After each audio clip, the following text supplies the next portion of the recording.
Okay, so I just want to say first off that I sound super bubbly and cheerful in my videos, and it's not because I'm not traumatized. It's just how I deal with trauma. You know, some people get angry, some people cry. I'm a crier too, and then some people laugh about it. And I think that just has to just do with being black in America. We deal with a lot of trauma, and rather than getting upset about it, we usually just make fun of ourselves. And that's kind of like where I'm at right now. I've done years of just crying and being upset and feeling like I've lost so much life. But in reality, I'm only 30 something. There's some people that are waking up that are way older than me, and they literally did lose their life.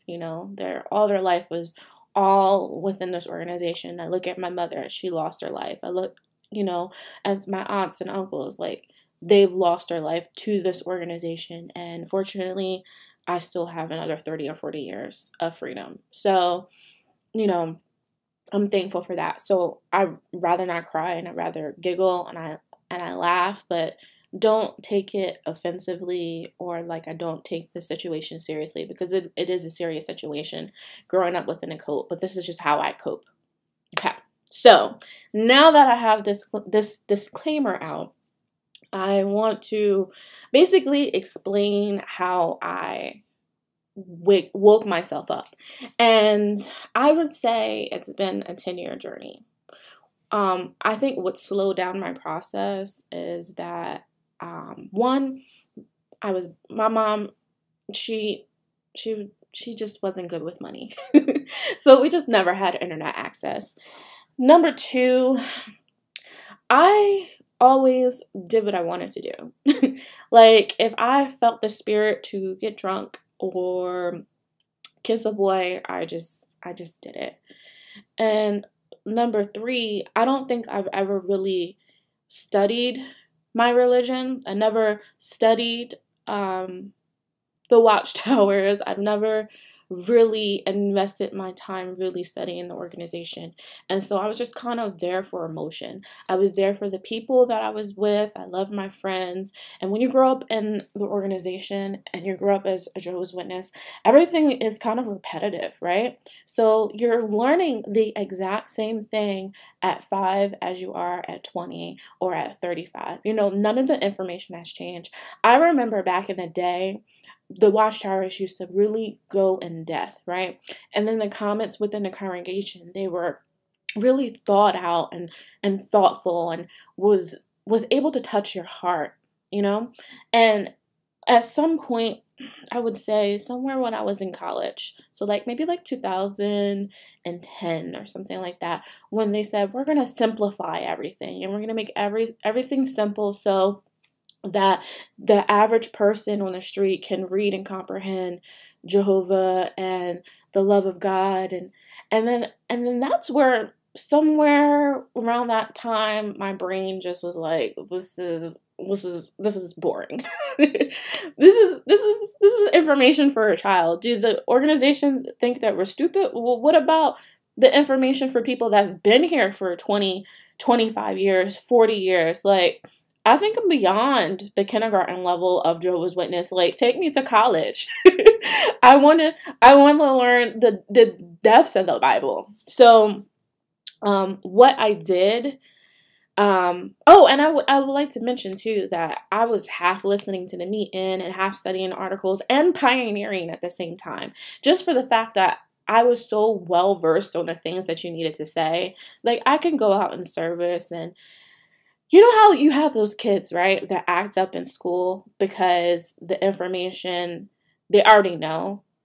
I think I was that within the Kingdom Hall. Like, I was acting out because I already knew this information. I was just bored. So, yeah, so I even pioneered and was like half studying and half reading my Bible. So I got to a point where I was like, okay, I am going to sit down and really read my Bible. And the things that I was reading, I'm like, you know what? When I was reading Genesis, Exodus, Leviticus, Numbers, and I was reading about those Israelites, I'm like, you know what? This congregation is nothing but Israelites.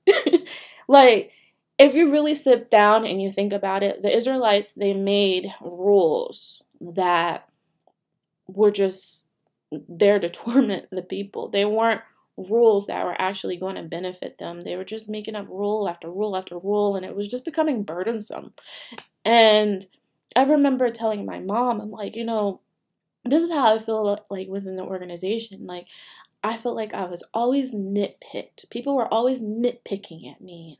You know, your hair is this way, you dress this way, your comments are this way, that way, that. And I'm like, there's so many different people and so many different backgrounds and so many levels of people being stumbled. Like it was just too much for me to cope, because at the end of the day, you cannot please everyone. And when you're in a congregation where everyone has their level of spirituality and their level of standards in life, it's exhausting trying to please everyone. On top of that, you know, going to work and then being a professional at work and then trying to marry that with being a Jehovah's Witness, and then going out in service, and then trying to give the perception to people that you're happy. You know, especially those pioneers. Like, for myself, I was only there a year, and I seen pioneered for a year, and I seen the level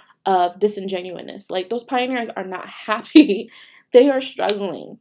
You know, there's always something in the back of their brain that feels like they're not doing enough. Never mind the fact that they, you know, financially are struggling. You know, they don't have the money that they could have. They drive poor cars, you know, cars that need to be fixed or have issues, or, you know, they're just lonely, and they're using pioneering as a way to socialize with people. So I seen through that veil. I seen through all of that. So, you know, I only was able to do it for a year because I'm like, I can't do this for the rest of my life. Like, they're not happy, and I don't want to be around a bunch of miserable people. I want to have fun. So I stopped. Well, actually, I got in trouble. I got reproved, and they took me off the list. But I kind of told on myself at the end of the service year on purpose, because I didn't know how to tell the elders that I didn't want to pioneer anymore. So I kind of just like, oh, I have this sin, so let me tell them about this sin so that I could get off the list. And it wasn't a sin where I knew I would get disfellowship, so it was like, you know, anyway, let that go. So I really just started investing my time in reading the Bible, and really studying things. And when I would go back and ask like the pioneers about the things that I was learning, just with the Bible, not like researching any other apostate material, just reading the Bible, they really just didn't have the answer for me. And that kind of like annoyed me. And honestly, at that point, I got to maybe Job, right? I read from Genesis to Job, and I was like, there's so much weird stuff in here. It doesn't even make sense. Like that whole, I'm really bad with Bible characters, but the one story about the guy who had a friend come over, and the guys from the street wanted to have sex with his friend. So instead of having sex with his friend, he told him to take his daughters instead. Like, why is that even written in the Bible? Like, that's a terrible story. Like, who's that motivating? and so I would ask people about that. I think the one thing that really stood out to me the most is that the science behind the Bible. I think I have a real passion for science and history, and I want to know where dinosaurs came from. And I'm the weirdest Pimo ever. Like, the dinosaur thing took me out of the religion. and I'm gonna tell you why. Because if you read the Bible, when it talks about the behemoth and the Leviathan, it talks about the Leviathan having being fierce and able to breathe fire. And I'm like, well, maybe this is the dinosaurs. Maybe dinosaurs that the whole time the Bible talks about dinosaurs. Like, why aren't we talking about this? Why isn't this written in the Watchtower? You know? And then when they remade the Bible, they changed that Leviathan. They changed the Bible and they put that as an alligator or something like that. I think they changed it back to the Leviathan. Someone must have wrote a letter. I don't know. And the same thing with the behemoths. Like, that one, they said the legs were as big as cedars. I'm like, that is our proof. They're dinosaurs. And, and then I looked at the new Bible when we received a new Bible, and they changed that to the hippo. And I'm like, no, this scripture is not describing a hippo. And I proceeded to check out more. So that was kind of like my journey to like really just studying science and really studying mythology and studying history and studying and getting to know other people. Because I was like, you know what? If this isn't the truth, then I need to make an exit plan. So I started investing my time in the friends that I went to high school with, the people that I went to college with, because I knew that this isn't going to be a lifetime thing for me, because I was just bored, I was just very bored. And I don't know if anyone else experiences that. They said, do more in the truth. But for a woman, especially if you're single, like, I'm bored. Like, there's no higher thought. There's no critical thinking. Shout out to critical thinkers, because I love their channel. But there was no critical thinking, and I was just over it. So I kind of like jumped to the mid-end of my experience of waking up, but it actually was a very long process for me. And so I'll just start from the beginning. I'm what you call a third generation Jehovah's Witness. My grandmother was aided into the organization before that 1975 thing where the world was supposed to end, blah, blah, blah, blah. So she brought my aunts and my mother and my uncle all into the organization, and my grandmother was mentally insane. And there is something to say about the organization targeting people that have mental issues. So my grandmother was fanatic, and I think a lot of the stories where I hear that family members were crazy Jehovah's Witnesses and they kicked them out the house has to do with like mental stability. In all honesty, like when we would go out in service, like I found out that a lot of sisters would have like the craziest Bible studies, and I think my grandma was just one of those people that was just crazy and mentally insane and was easily drawn into a cult, and so the organization is just made up of those descendants, right?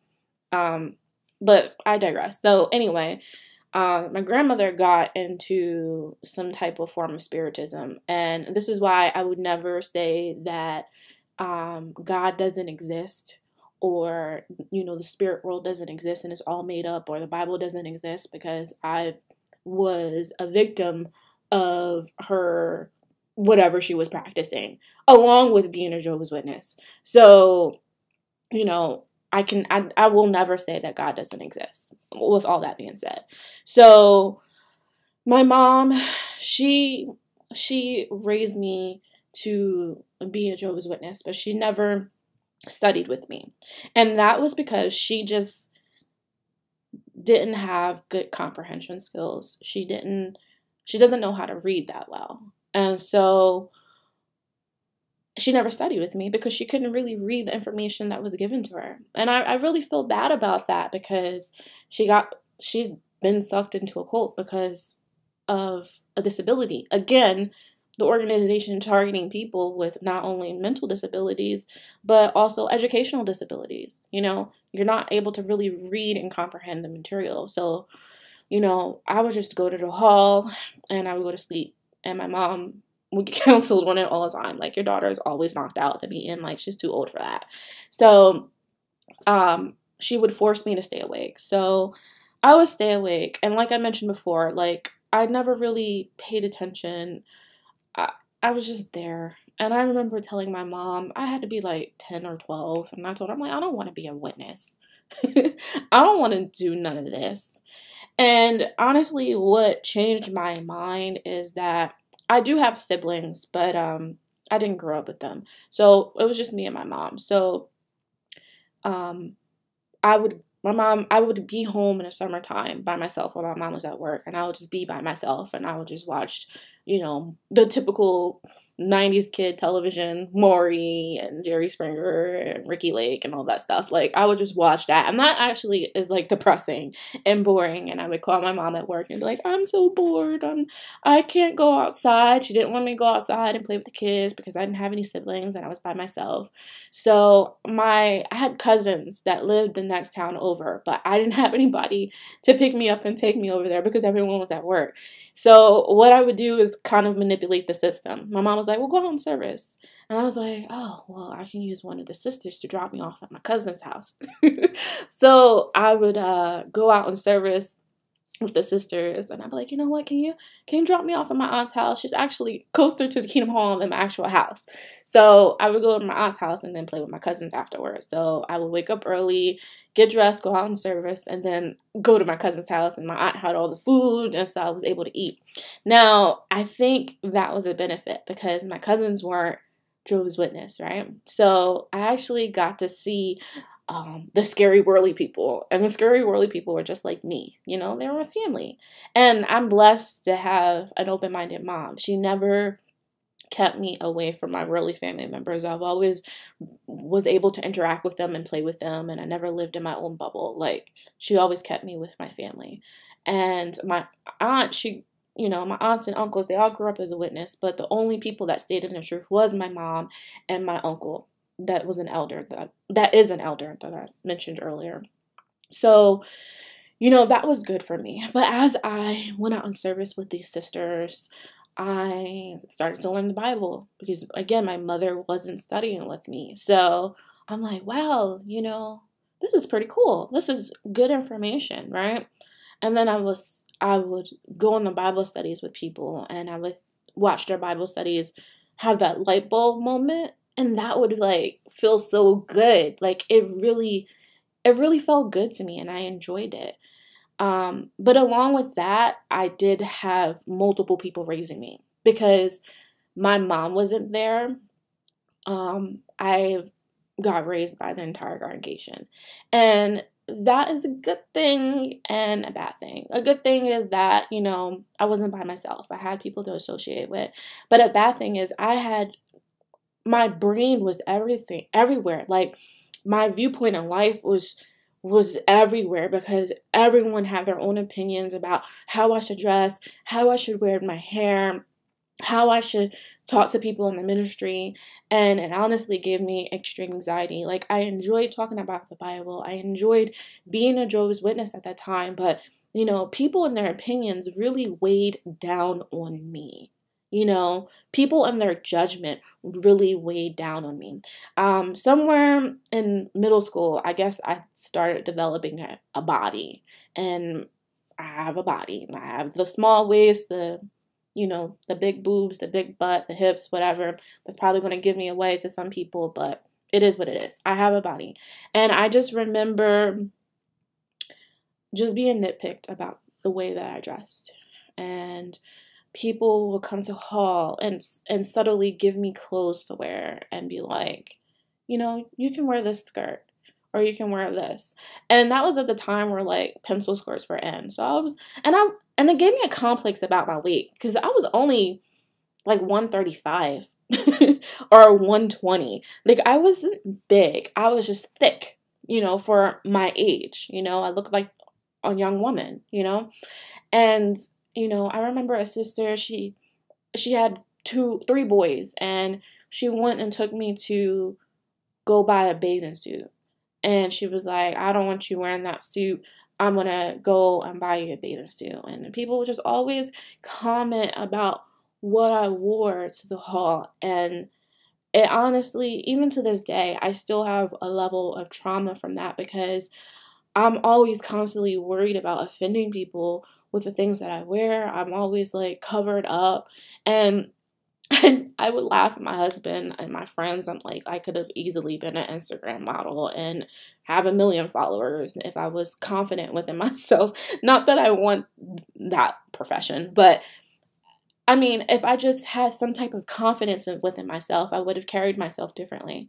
And I allowed people's, honestly, jealousy to deter me from actually dressing and being the person that I wanted to be, being the confident person that my mother raised me to be. And like I said, I'm thankful to have her because she's always, tried to lift my spirits up. But when the congregation said those things to me, she kind of just let them raise me. And I don't think she really comprehended the level of trauma that I experienced until later in life. So I don't think I've ever really talked about it with her until later, but it really bothered me. Growing up as a witness was interesting. I had a wonderful congregation when I was younger, and what the congregation I got baptized in, lovely people, love them to death. I lived with my mother and my grandfather. My grandfather passed away, and my grandfather told the congregation to take care of me, and that's what they did. They took care of me. At the end of the day, they may have bullied me about my dress, but at the end of the day, they made sure I had food, and they took care of me. I did not experience the disingenuousness, and maybe because I was younger, I didn't really see it, but I did not really experience the fakeness and disingenuousness until the congregation split. So somewhere around 2005, 2006, the organization was growing so big and the end was coming. And so they were splitting congregations left and right. And so my mother and I were moved to another congregation. Now, I didn't realize that I'm considered a woman now, because in the other congregation, I was babied. Like, I was little sister so-and-so, and everyone coddled me, the men and the women, I never had a pedophilia experience within a congregation. Like, those elders were my father, So when I went to the new congregation, the elders treated me with, like, stay away from her. So this goes to show you that the love bombing is really confusing, especially for me as a child.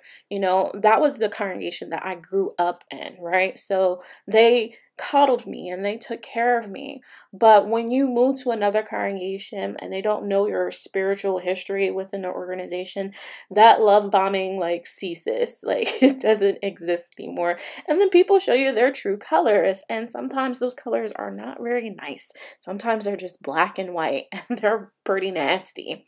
And I kind of got a reality check that these people do not know me. They don't know my spiritual history. So therefore, I'm not being love bombed anymore. I'm not being coddled. It was kind of like a culture shock. And then that's when I really got to experience how it was being single as a Jehovah's Witness, single with a female within an organization, and how they treat you. They use the term brother and sister, right? But it's a very deceiving term. It gives you false love. When you use terminology like that, you kind of manipulate people's thought patterns. So when I go to the hall, I ask a brother for advice, and they immediately pull out their Bible. And I'm like, well, I'm the orphan child within a congregation. Why are you pulling out the Bible? Talk to me like I'm normal. And that was the thing with me growing up as a witness. I never mastered the ability to be completely fake. I would be fake and on service, but when I'm with the brothers and sisters, why am I being fake around you? I like this boy at school. How are you going to handle it? Give me some real friend advice, instead of just oh, well, let's sit down and look at Job, or let's sit down and look at Jesus. And I'm like, this is not, we're family, right? This is what the brother said. You are my brother. I'm the orphan child. You're supposed to be like a father figure to me. But they've always just kept me very far apart. And then this time I'm 17, 18, I'm still a kid in my head. I'm still a kid now, but in my head, I'm like, why are they treating me like this? And then I remember sitting back with the elders one time, and I'm like, I just feel like you treat me differently. There were other young people in that congregation. They were all the same age as me. The only difference was between me and them is that those people, those young people, they grew up in that congregation. So they had a viewpoint of them of being, oh, little brother so-and-so or little sister so-and-so, because they seen them from when they were younger. But we were the same age. But they treated them extremely different to me. On top of that, they were children of elders, right? So I felt like the congregation viewed me as, I'm going to get pregnant and I am going to leave the organization because, first of all, she's not fake enough. And then number two, she just come in the hall looking any type of way. I had a sister pioneer say that to me. That's a whole nother conversation, a whole nother story. But they just always treated me differently. So what I did, I'm like a type of person, if you tell me I can't do something, I'm going to go above and beyond to prove you're wrong. Like, you say I'm going to be a teenage mom? All right. Pioneer list. Answering every meeting, out in service, 50 hours a month. Give it to me. I'm going to do it because you're not going to tell me that because my mom is not married to an elder or not married at all, that I'm going to be anything less than a great person. So that's what I did. So 14, I got baptized, and then boys came around. And I honestly did what I wanted. Not that I was even doing anything bad reflecting on that time, but if I liked a guy, I liked a guy, you know. I usually try to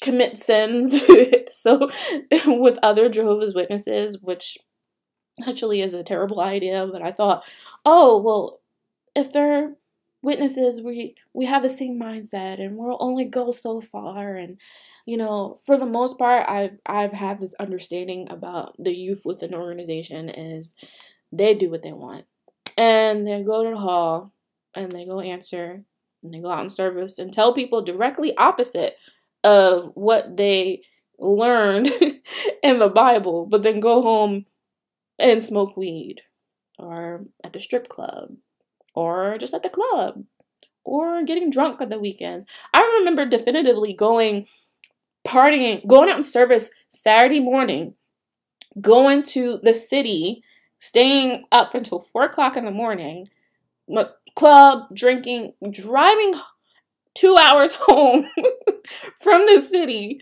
drunk, like drunk, not a little bit of drunk, but drunk, driving home, you know, all of us fighting to stay awake in the car, you know, waking up, going to the meeting and answering. And that was my everyday weekend routine. And then just being fake, like doing all that partying on the weekend and causing a ruckus and simply just like acting worse than my worldly friends on the weekend and then going to the hall and pretending.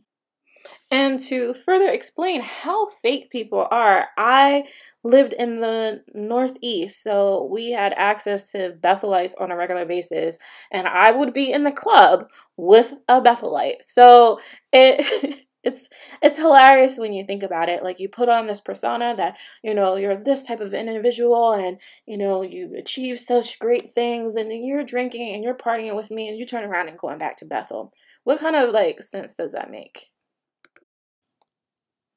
And it would be the elders' kids too with me. So it's not like I was like doing anything different than what the other young people were.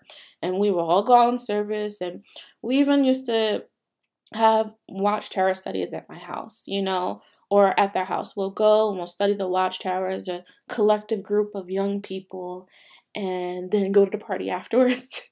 I've done that so many times. It's just terrible example of a Jehovah's Witness, but I did not have that Bethelite experience where I went to Bethel and I had some type of revelation within Bethel, because I just never could be fake enough.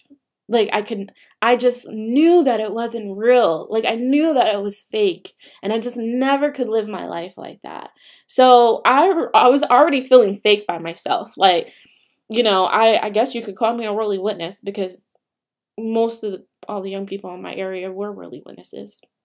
It was just a plain fact. Like some people just stopped going, and then the rest of us, we didn't stop going. We just went to the hall because we knew it was the truth. But in that same breath, we're still doing crazy, outrageous stuff.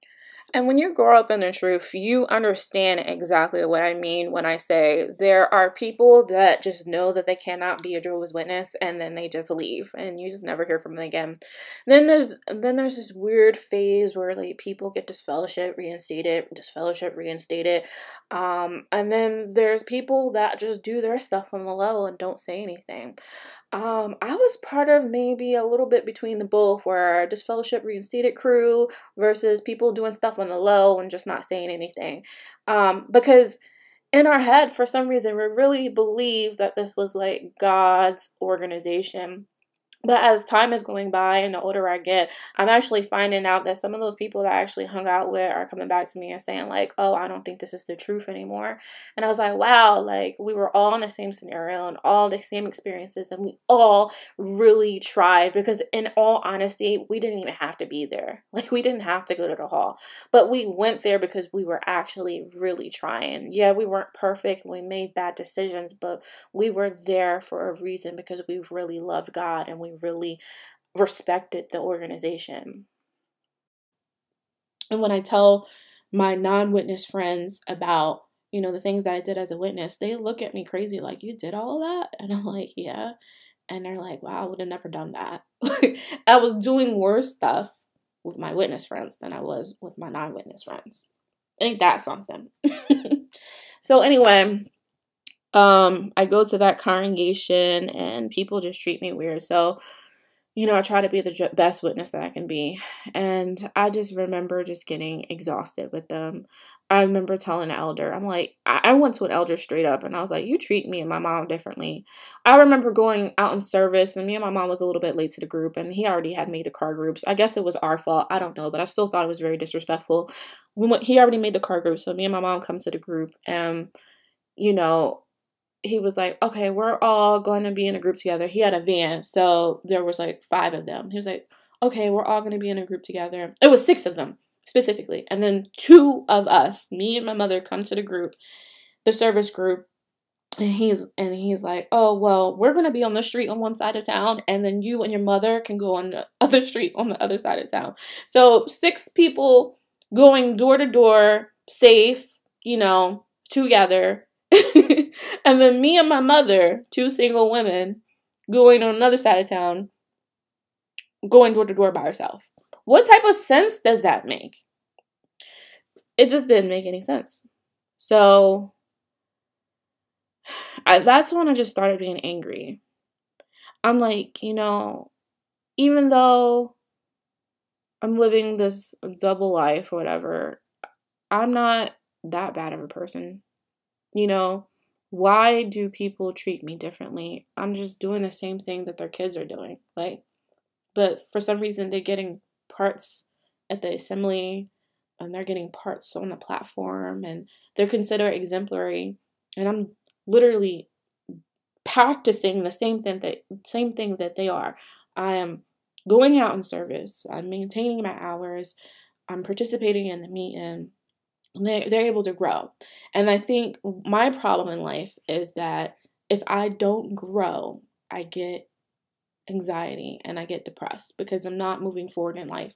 And as a single person within an organization, you especially a woman, like they say you can go to Bethel. Like, I don't want to go to Bethel as a single person. Like, I don't want to do that. And I don't want to be fake. And I didn't want to be fake as a pioneer. And this is like, these are words, the words that are coming out of my mouth are words that I've never heard anyone really say in the XJW community, that people are being fake. But they are. No one's happy. Everyone's depressed. Everyone has a level of trauma. They're pretending that they're okay when they're really not. Like, I have a whole a friend, and I won't say too much, but basically she's afraid to have sex with her husband, and she hasn't had sex with her husband because of the trauma of hearing that sex is bad her entire life. She can't even be intimate with her spouse just from that mindset.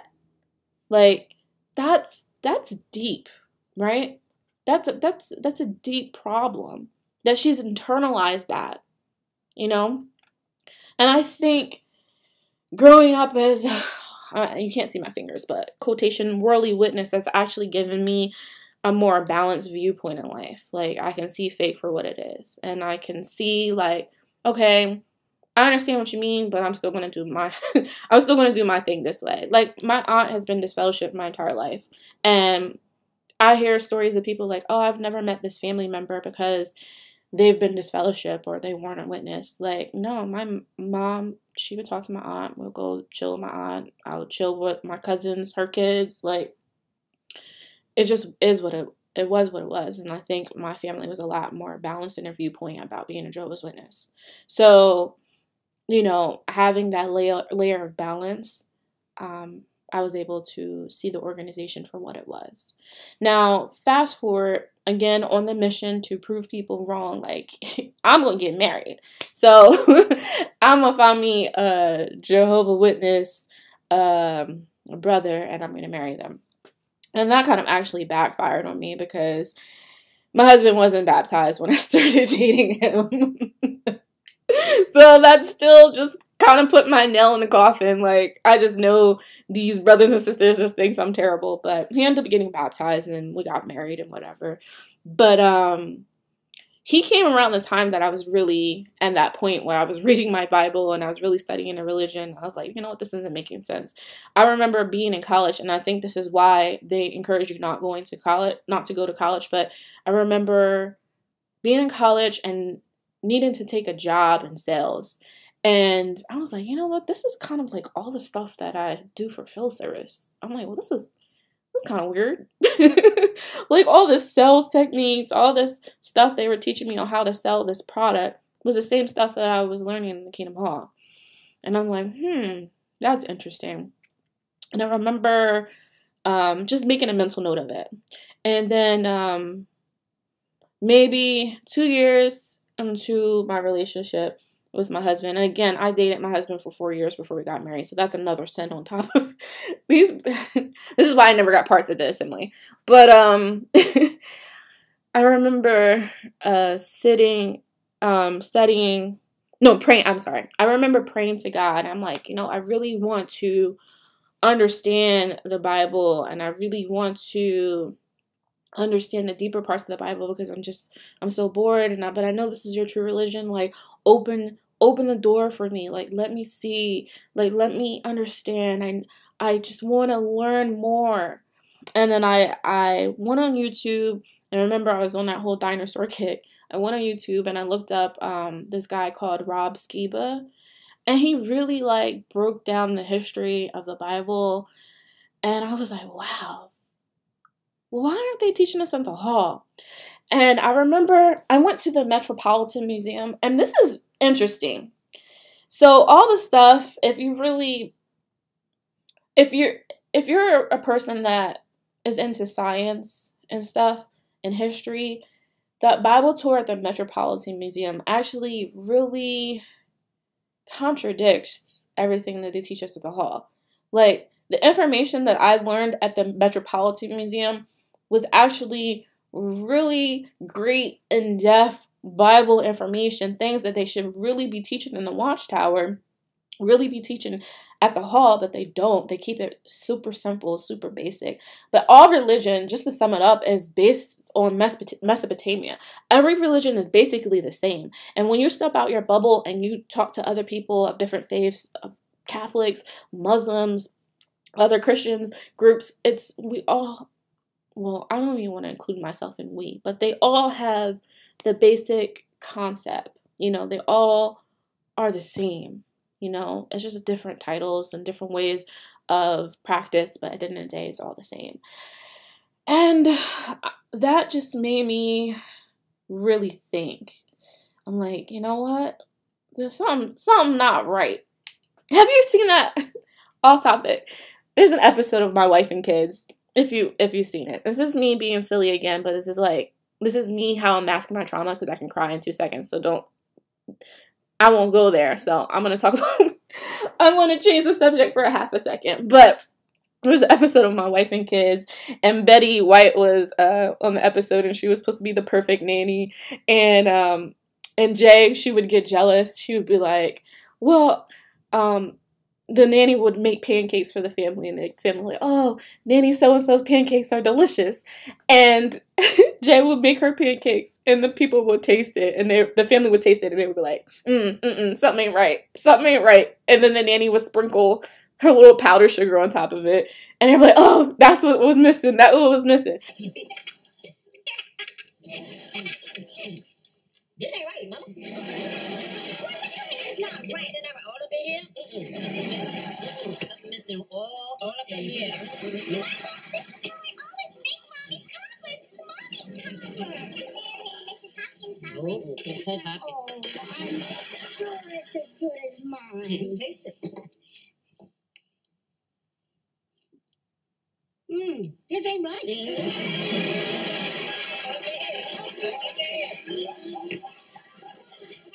Something's missing. I know what it is. Try it now. Yeah. That's how I felt about the haul. Like, I'm tasting. You say taste and see Jehovah is good, but I'm tasting it, and something ain't right. Like, it's missing some salt. It's missing some garlic, some paprika. Like, there's something missing. There's no death. There's no death.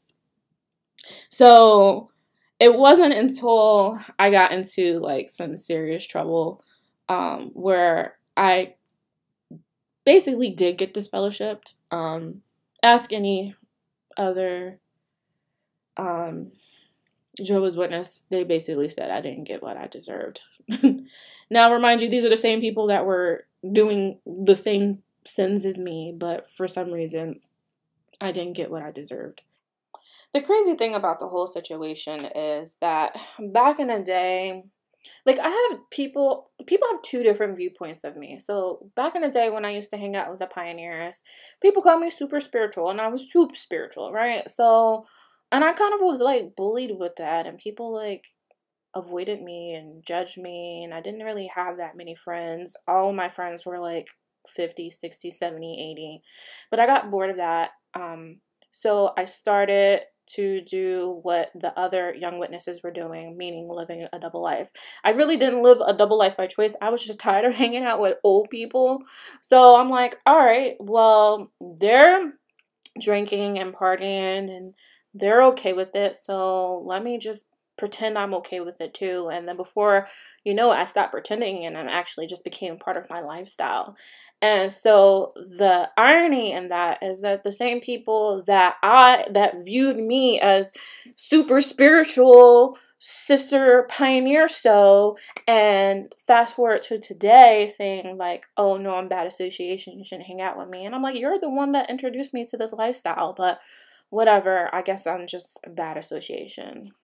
And basically, within that meeting with the elders, they said that they were going to disfellowship me because I didn't cry enough. And this is the part where I laugh, and I'm laughing because I'm not crying. Because I don't want to cry because I want to get through what I have to say. So they said that I didn't cry enough. And then that is where it clicked for me. I was like, if you knew how terrible I feel about myself, to express how I feel in this moment, and you're going to turn around and you're going to read me a scripture saying I didn't cry enough, it was like a slap in the face.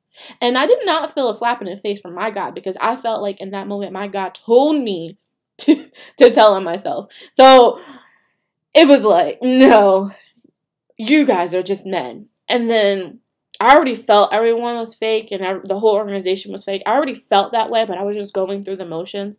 But then the veil was lifted off of my face. And I was like, you mean you're going to take all of my friends and all of my family and my complete support system? I begged the brothers. I said to them, you know, I asked you for help. I volunteered information to you that you had no idea about. And somehow, because I did not cry,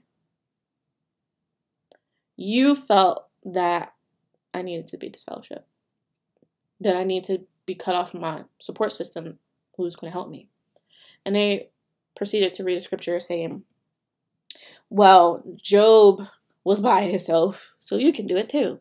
And Job was in misery, and Job was going to kill himself. So you want me to do that? So I said to the brothers, I said, well, I'm going to kill myself then. And I actually was dead up. I was going to kill myself. And one of the brothers, so it doesn't have to be unanimous. Am I saying that right? It doesn't have to be a unanimous decision for the brothers to disfellowship you. It just has to be 2 out of the 3, you know? So there was one brother to the right of me. I don't feel like he wanted to disfellowship me. So he said to the brothers, because at this point, I'm arguing. Because the one brother was only like 4 years older than me. So I'm going off on him. I actually kind of cussed him out in that judicial meeting. And basically I think his reasoning for me to be disfellowshipped is that he was disfellowshipped and he's okay, so I should be okay too. But everyone handles shunning differently. Like, just because you had trauma don't mean I had to have trauma too. Like, if I grew up and I didn't have no food, that means I'm going to raise my kids to grow up and not have no food too. Like, what kind of sense does that make? Right? So the one brother, not the one who I was arguing with, not the one that read the scripture saying I wasn't repentant, it was a whole nother brother. He said, you know what? Step outside. You know, we're going to re-congregate and talk again. And so they brought me back in and basically said that they weren't going to disfellowship me and they were going to publicly reprove me. But it was too late. Like, I'm like, you know what? This is not the truth, because my God knew how upset I was.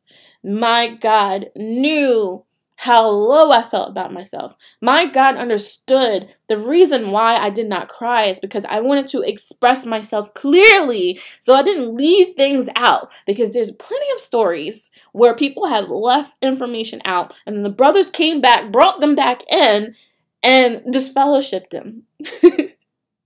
So I did not want to be that person. So I came in there with a notebook and I wrote down everything that I felt. And they basically said that I used my notebook as a way, like I treated my judicial meeting and the way the Catholics treat the Catholic Church, meaning they're going to confess to the priest and the priest just automatically forgives them for their sins, and Jehovah's organization is not the church. That was the reasoning for disfellowship me.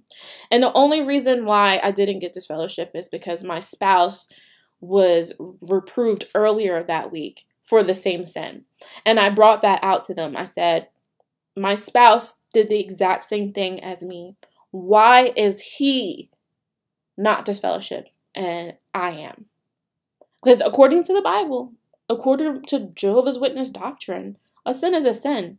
So there's no sin greater than another except blasphemy. So why is my sin being judged more harshly? And when you're married and you sit on judicial meetings, you are allowed to sit on your spouse's judicial meeting. So I was able to sit in there with my husband and listen to the things that he said, and my husband didn't cry either. My husband didn't come in with the paper and a list of all the sins that he did. The brothers asked him a couple of questions, came back in, okay, we're going to privately reprove you, right? But for some reason, I come in with a paper of things that happened to me and I wanted to share with them, but I wasn't repentant. And this was around the time, well, no, let me not touch on that just yet. But so I ended up getting public reproof because a lot of people were involved in this situation, and And it kind of just been, it was a talk of several circuits, not just one. And it was a horrific and traumatizing experience for me. And it put me in a really depressive state, because not only was the congregation aware of the things that, went on, I would say at least 5 circuits.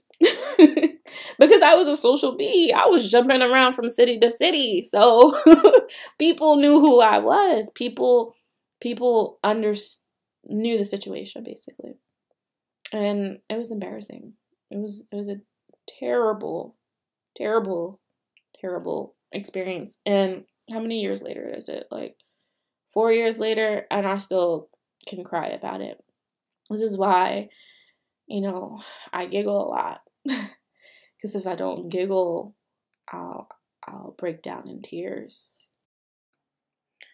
It was so bad that I had to seek counseling about religious trauma, because I guess when you see people get disfellowship, right? You don't internalize it, and you're kind of raised to be cold, to have no natural love or affection for the person experiencing the shunning. I remember sitting at the hall, and a younger sister, she was disfellowship, and she was sitting at the front of the hall, and she was just crying. She was sobbing. The tears were just like rolling down her face, and I was like, oh, well, I feel bad for her, but then I just easily moved on. But like when that is actually happening to you, when your life is like flashing before your eyes, when for me, like before any of that ever happened, like I've had issues with, my spirituality, and I've went to those same elders and asked them for help and asked them for support and asked them to help me. And honestly, I just wasn't really receiving the help that I wanted. Because remember when I was saying, like, I'm the orphan child, can someone talk to me like as a father, from a father perspective, especially with me going through issues with my marriage? Like I didn't have a relationship with my own father. So,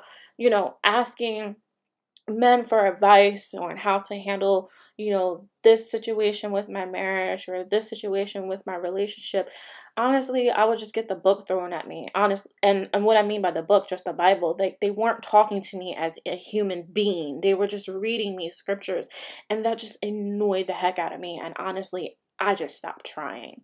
And that's where how I ended up in the situation that I was in, because I just didn't feel like I was getting the support or the help that I needed, because I really needed a father figure in that moment, and no one was really stepping up to the plate. And the crazy thing is that we promise people that are not witnesses that when they enter into the organization, they're going to receive their grandmother or their grandfather or their aunt or their uncle or any family that they have left behind for this organization. They're going to receive that in return. And I basically abandoned my own father, who is still alive and still healthy, because I'm like, he is not a Jehovah's Witness.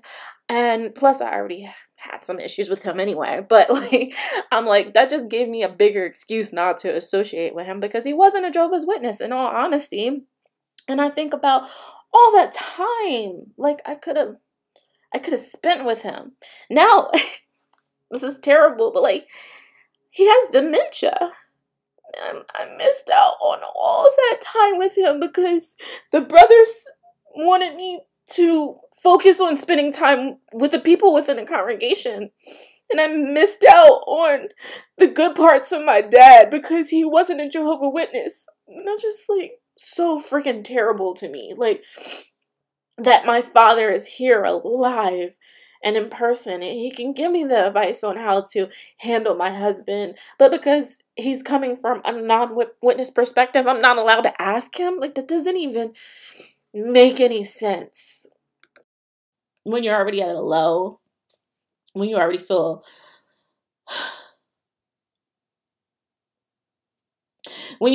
like crap about yourself, on top of, I didn't have a father figure. The congregation nitpicked my personality, nitpicked the way that I dressed. I was doing the same thing as their children, but somehow the things that I was doing was worse. I never could grow. I was just there. And sorry, this is why I giggle, because who wants to listen to an hour of someone sobbing? And I'm like running through this story really quickly, and there's plenty of other stories in between, but I just want to get the basic out. After I got publicly reproved and bullied by all of my so-called Jehovah's Witness friends, and, you know, people talked about me, and that I pride myself on being everything opposite of what people think I'm going to be. And I end up just feeling like I failed. End up feeling like, wow, I just became that person that they thought I was going to be. You know, I remember dating my husband, and even with him not being baptized, sisters would say to him, like, oh, well, you can do better than her. Like, why? I'm the baptized Jehovah's Witness. Like, people should be saying that to me. But, like, people would say that he was better than me. So it was like, I already felt like crap. And to have circuits talking about me and talking about, you know, the sins that I've committed, and that I should be disfellowship, and like, disfellowshipping, it's not just like punishment for the individual, it's punishment from your family too. You know, it's so much more deeper. It was so much more deeper. And the only person, honestly, that really supported, well, no, two people. My cousin, that wasn't a witness. So this is the same person that people were telling me to stay away from because she wasn't a Jehovah's Witness.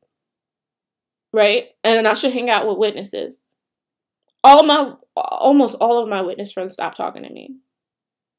Even though I was doing the same sins as them. Even though I was living the same life as them, all of them stopped talking to me. All of them was warning others about associating with me, because I was just that bad of a witness, you know. My cousin, and then my disfellowship friend. I called her, I sat with her, she held me, I cried on her, like, you know, again, another person that people have warned me about not associating with. She took care of me. And I was like, wow, you know, I even went and I confessed my sins to my childhood friends, like friends that I've had since I was in kindergarten. I was like, listen, you know, when you grow up as a witness, you know, you're not supposed to talk about the organization to non-witnesses because you don't want to make the organization get bad. But I was going through so much pain, and I was upset that everybody just like abandoned me, you know, even though I wasn't disfellowship. You know, I went and told them everything. I told them about, you know, the reason why I've always treated them differently, and the reason why I was down, and things that were going on in my life, and how I was acting crazy and doing all this thing with the stuff with my other Jehovah's Witness friends.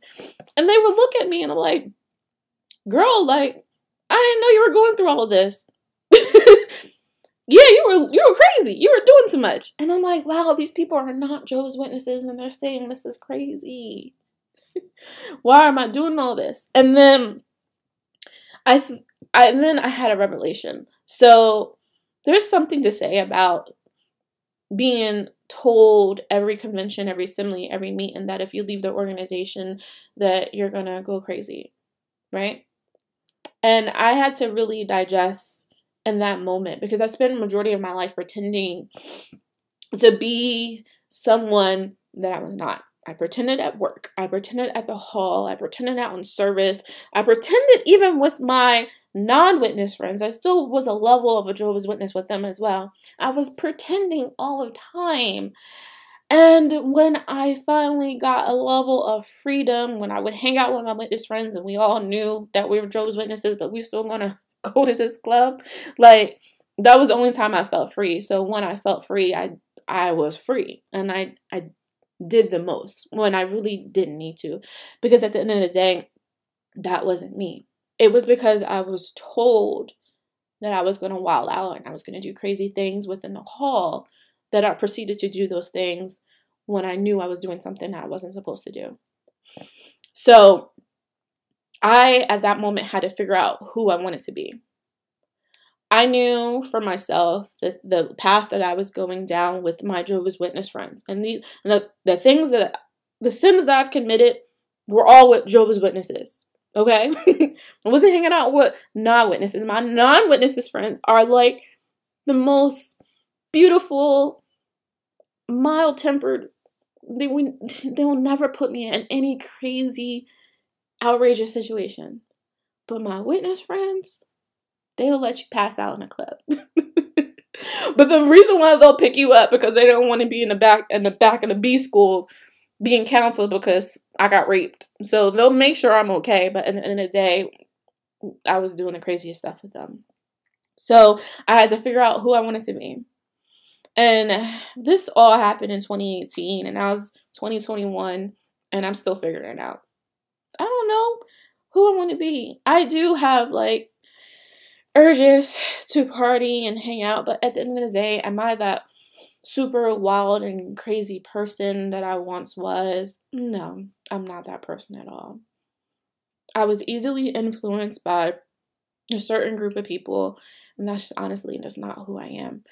And it really made me reevaluate my association. But I mean, I would love to say, oh, I cut those people off like my Jehovah's Witness friends, but they actually cut me off. They were the ones that said they weren't hanging out with me. For one, I told on the crazy ones. And then number two, the non-crazy ones heard about my crazy story, so they cut me off. So it was just me and my husband, which was great because I got to work on my marriage and my relationship with him. And I'm still on this journey of figuring out who I want to be, you know. And I think I won't really figure out who I want to be until I really maybe disassociate myself. But right now, I'm just digesting life one day at a time. But I think what really made me step back and actually look at the organization as a whole was when that Leo Remedy thing came out about, you know, the kids in the organization getting raped by other men within the organization or other women. I've even heard stories about mothers molesting their children and the brothers not doing anything. And I'm thinking about, wow, did I hang out with a pedophile? And so so I'm on this journey of not being a witness anymore and trying to figure out where I stand in life. I started calling a lot of my disfellowship friends that I grew up with and going and hanging out with them. And one of my friends, the one sister that would, with the three sons, he was disfellowship. One of her sons were disfellowship. So, I went over his house and he was like, yeah, we hung out with a pedophile. I'm like, what? Who was the pedophile? And I remember him. And I was like, wow, he was always under y'all. And he was like, yeah, I know. And they were, and the brothers knew. And he will all come to our house for dinner and hang out with us and play with the kids and stuff. And the brothers didn't say anything. Because then my mom knew. If you know my mom,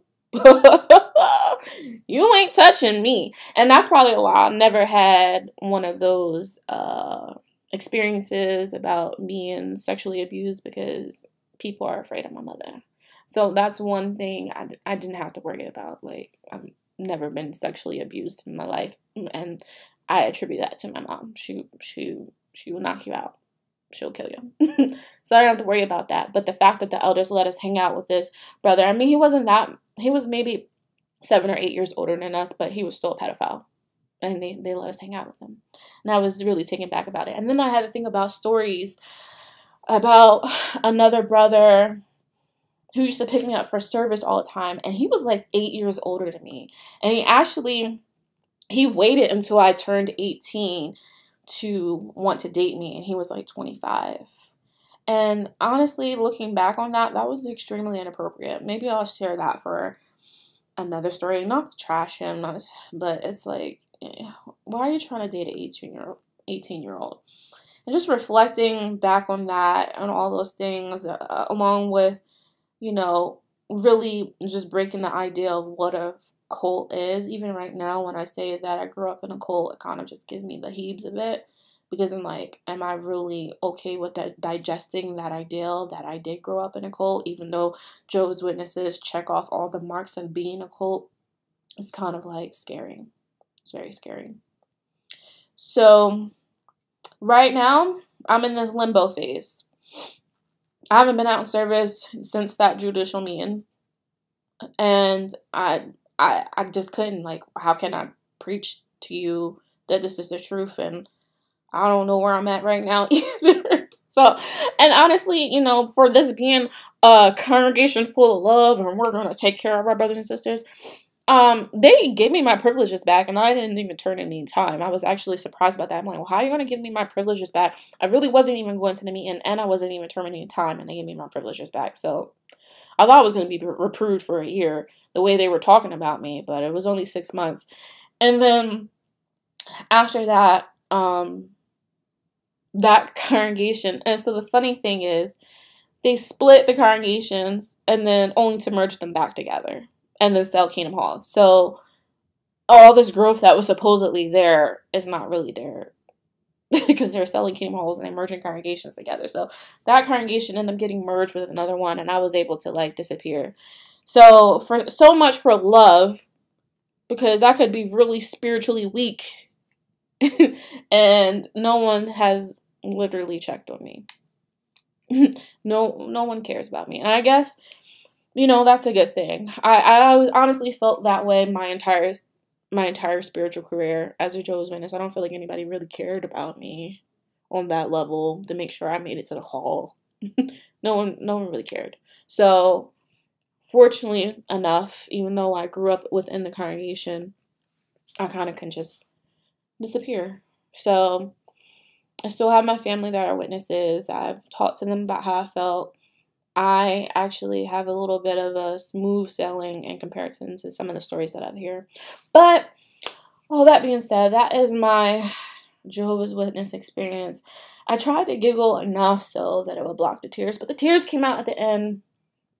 I apologize, but I'm not showing my face, so you can't see me ugly cry on the internet. But I have so many stories. I can tell you about being told off in the Kingdom Hall twice.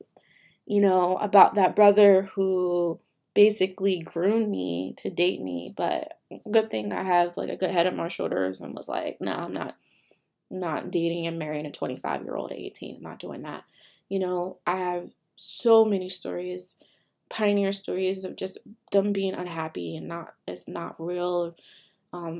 Just everyone, just people being fake, just a genuine spirit, the sadness, the loneliness, that energy. I feel it all. It's not what everyone makes it out to be. But my perspective is completely different than what you will see on YouTube because, like I said, I guess I was living, and I hate labeling myself as worldly witness because I really did try. I really did try. So, all right, until the next video, I'll figure out what that video is going to be about.